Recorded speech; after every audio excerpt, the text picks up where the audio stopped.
This big area right here is our composition area. This is where we will see and view our composition and the changes we make to it. Over here to the left is the projects panel. This is where we bring in our files and organize them. Down here is our layers panel. It's a little bit like layers in Photoshop. And over here is our timeline. This is where the animation happens. I am using the default workspace. To begin, we need to bring in a couple of assets. There are a few ways to do that. You could go to File, Import, File. I'm going to drag and drop. That's another way. I want to bring in these two images. It's always a good idea to organize nicely. You can create folders, and I will call this Assets. And I'll drag both of these into that folder. So I'll open that up. Assets means anything like images, graphics, it could be video files, audio files, things like that. Now we need to begin our composition. That can be done by this little icon down here. I'm going to use a frame rate of 24 and a duration of 5 seconds. If I want to type in those 5 seconds, you would want to add the zeros, or else it'll end up being like a small fraction of a second. And then click OK. We now have our composition showing over here. Nothing has begun yet though. When things are empty down here, you know you have nothing in your composition yet. So you have to drag your assets down. I'll drag down the city image first. If I were to go up to my preview panel, this is where I can play and stop. It'll play 5 seconds of this one still image because I've not added any animation yet. So I'll go ahead and stop. Another way to play and stop is to hit your space bar. Next, I will drag down my spaceship graphic. And if you cannot see your graphic, like I cannot see it, that's because it's underneath the city graphic. I can drag that to the top. This time indicator is very important. When you slide this back and forth, this is called scrubbing. I want to put that right at the beginning. And the first thing I'll do is to make sure I have my spaceship selected. I want to make it a lot smaller to begin with. I can do that right here inside the composition by clicking this handle. I don't have that shift key pressed down, so that's why it's distorting. So if I hold down my shift key, it will maintain its proportion. I want to make it pretty small, and you can click somewhere in here, you can move it around. I actually want to move it off screen because I want it to come in like this in the animation. So I'll start with it completely off screen. All we've done so far is set the beginning point, so no animation has happened yet. So now let's open up our spaceship layer. And transform is a sub-layer that we also open up. This is where so much of the magic happens. These are all your little animation options. In order to create a point A to point B, I need to turn on my position animation. Now you can see that it's blue. That means it is activated and it inserted a keyframe. That is my starting point. I can now slide my time indicator, and maybe I will slide it all the way to 1 minute. And I'm going to move my spaceship down to about here. And it automatically inserted a keyframe, and you'll see this motion path. Let's go ahead and add another keyframe. I'll move this time indicator out a little more. And I will just move the spaceship somewhere over here. It's so important where the time indicator is. That's where it will add the keyframe. That's where it will make the change.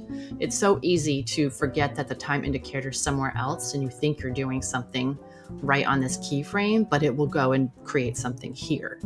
So just a reminder of how important it is. But of course, you just Control Z. You can just undo when that happens. The other thing I want to talk about is this curve. It's possible that you might be seeing a straight line, and I want to explain why that might be happening. If you right-click over one of your keyframes, go to Keyframe Interpolation. The reason it is curving is because my spatial interpolation is set at Auto Bezier. Yours might be set at linear. Linear will give you straight lines. So you can change that if you want. You can change that per keyframe. I'm going to keep mine at auto. You can also change this in settings by going to After Effects if you have a Mac. It might be under Edit if you're using a non-Mac. The After Effects, Settings, General. And all you want to do is make sure that default spatial interpolation to linear is not checked if you want the curves. I'll cancel out of that. This is what the curves do. Let me zoom in a bit. This dot is indicating that there are handles here. I can adjust the curvature of the path. It's a really cool feature. Now let's scrub and see what we have so far. We can see the motion path. Let's add another one. I'll just move it again. You can see it's curving. If I wanted to adjust that curve, maybe a little more of an arc, I can do that. Then I'll add another keyframe down here. And then maybe I'll go all the way to the end and have that fly off the screen. So I could play, and let's take a look at it. The first thing I'll do is add this feature that's called Easy Ease.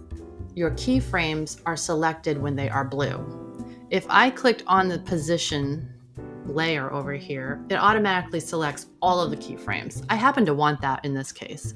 I just need to right-click over one of them, go to Keyframe Assistant, and click Easy Ease. You'll see that the diamond shape turned to this kind of hourglass shape. Easy Ease basically slows down the speed in the beginning, speeds up, and then slows down again. A couple more things that we can add. I'm bringing my time indicator back to 0, and I will turn on the scale animation.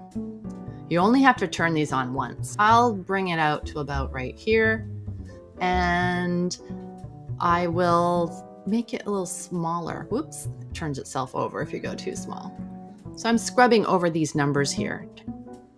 I can also do that up here like we did earlier.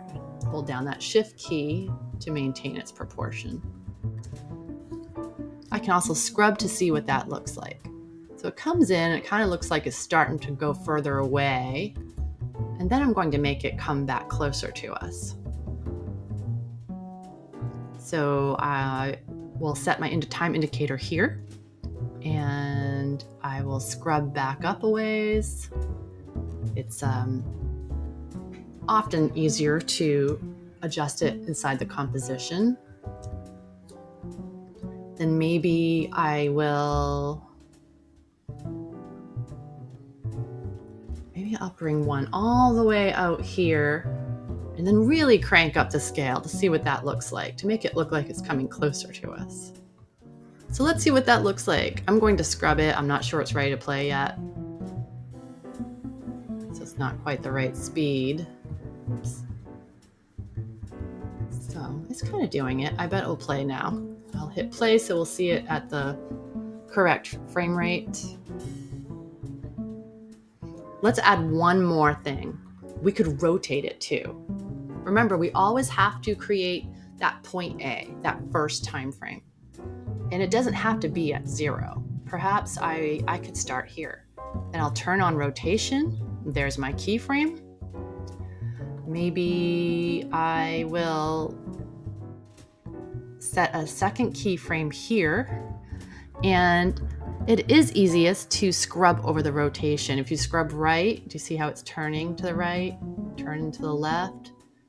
So I'll scrub towards the left.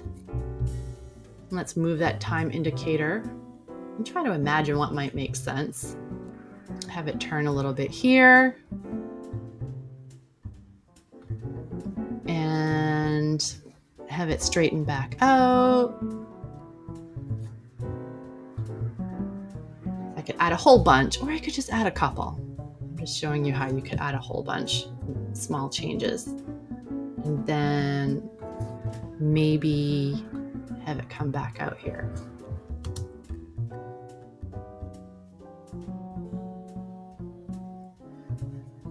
It could certainly look a lot smoother, but it's a great starting point at least.